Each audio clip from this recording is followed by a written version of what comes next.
চীন ভারত সীমান্তে নতুন বিতর্কের তৈরি করেছে বিজেপি নেতা এবং কেন্দ্রীয় মন্ত্রীর মন্তব্য। কোন দেশ কতবার অন্যের সীমান্ত টপকেছে এ নিয়ে বেফাঁস কথা বলেছেন তিনি। সিনিয়র ওই কেন্দ্রীয় মন্ত্রী দাবি করেছেন, চীনের চেয়ে ভারত অন্তত 5 গুণ বেশিবার সীমান্ত টপকে চীনের ভিতরে ঢুকে পড়েছে। সাবেক সেনাপ্রধান জেনারেল ভিকে সিং এর এই মন্তব্যের প্রতিক্রিয়ায় চীনা পররাষ্ট্র মন্ত্রণালয় বলছে, ভারত যে ক্রমাগত সীমান্ত টপকে চীনের ভূখণ্ডের ভিতরে ঢুকে থাকে এটা আসলে অজান্তে তারই একটা স্বীকারোক্তি। ভারতের এই ধরনের আচরণের ফলেই সীমান্তে উত্তেজনার সৃষ্টি হচ্ছে বলেও চীন পাল্টা অভিযোগ করেছে। পর্যবেক্ষকরা বলছে, সীমান্ত উত্তেজনা নিরসনে দুই দেশের সামরিক এবং কূটনৈতিক স্তরের আলোচনায় যে কোনো প্রকার লাভ হচ্ছে না, এই কথাবার্তাতেই তা প্রমাণিত। ভারতের সাবেক সেনাপ্রধান এবং বর্তমান কেন্দ্রীয় মন্ত্রিসভার সদস্য বিজেপি নেতা জেনারেল ভিকে সিং এর মন্তব্যে চীন ভারত সীমান্ত বিরুদ্ধে নতুন এই বিতর্ক দেখা দেয়।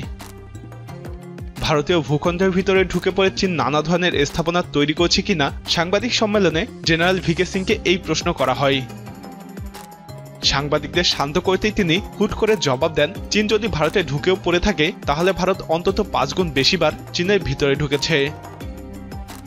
তিনি বলেন, সীমান্তটা ওখানে স্পষ্টভাবে চিহ্নিত নয় এবং চীন যেটাকে তাদের ধারণা অনুসারে লাইন অফ অ্যাকচুয়াল কন্ট্রোল বা এলএলসি বলে মনে করে সেটা তারা অতিক্রম করে থাকলে আপনারা জানেনই না আমরাও কতবার সেই সীমানা টপকেছি।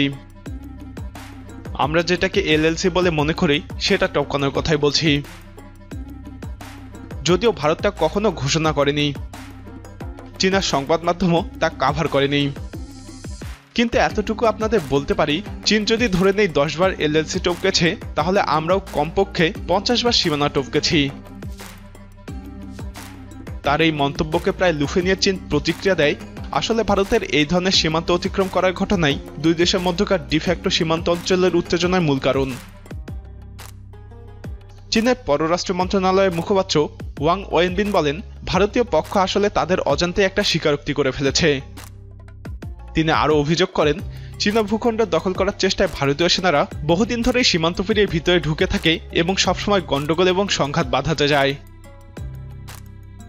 তবে এখান থেকে একটা জিনিস স্পষ্ট, ভারত এবং চীনের মধ্যকার সাময়িক পর্যায়ে যে আলোচনা চলছে তাতে কোনো অগ্রগতি একেবারেই হয়নি। বিতর্কিত এলাকা থেকে সেনা প্রত্যাহারও সম্ভব হয়নি। তার উপরে যেভাবে খোলাখুলিভাবে অহংকার করে পরস্পরের সীমান্ত টপকানোর কথা বলা হচ্ছে তাতেও বোঝা যাচ্ছে অদূর ভবিষ্যতেও সেটা ঘটার কোনো সম্ভাবনা নেই, বরং দুই দেশের মধ্যে আরও বড় ধরনের সংঘাত তৈরি হতে পারে। প্রিয় দর্শক, চীন ভারতের সীমান্ত উত্তেজনা কোন দিকে যাচ্ছে বলে আপনি মনে করেন? আপনার মতামত কমেন্টে জানান। ভিডিওটি ভালো লাগলে লাইক বাটনে ক্লিক করুন। এরকম আরো ভিডিও দেখতে আমাদের চ্যানেলের সাথেই থাকুন। ভিডিওটি আপনার বন্ধুদের সাথে শেয়ার করে তাদেরকেও ভিডিওটি দেখার সুযোগ করে দিন।